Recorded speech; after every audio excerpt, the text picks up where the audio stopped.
在过去这短短的时间之内，我们可以注意到它中心附近的对流又开始慢慢有建立起来的趋势。路径北修离台湾又远一点，八位台风持续扫台湾东北方的海面前进，虽然减弱成中台，但接续环境有利它发展。陆上警戒也扩大，北基宜、桃竹苗、台中、花莲、南投跟台东。而八位目前7级风的暴风半径仍是380公里，预估在周五的晚上8点，暴风圈进入台湾近海，在周六的凌晨1点，暴风圈出陆，要等到周日的5点，暴风圈才会脱离台湾陆地。而风雨已经到家门口，10号上午10点半。针对北海岸、北基桃、竹苗跟宜兰发布大雨特报。首先是北部地区、宜兰地区以及中南部的山区，慢慢都会开始有一些间歇性的大雨。八位影响最剧烈的时间就在周五晚上到周六白天，各地有大雨或者是豪雨。北部、中部、东北部山区有豪雨以上降雨，雨势要到周六的晚上才会慢慢缓和。据24小时的累积雨量预估，平地250毫米到450毫米，有新北市还有新竹县，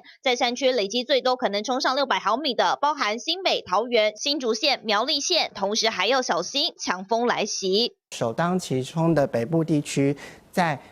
今天晚上到明天晚上的这段时间，慢慢就会开始出现9到11级的强阵风。从周五的晚上6点到周六的11点，基隆、滨海还有恒春半岛会出现7到8转9到10级阵风。周六基隆跟新北的滨海城镇还有恒春半岛也有可能出现11级阵风。还要留意的是巨浪，在周六北部的近海、北部的海面可能会出现10公尺以上的浪高，得要提高警觉。TVB 的新闻从小张庭台北报道。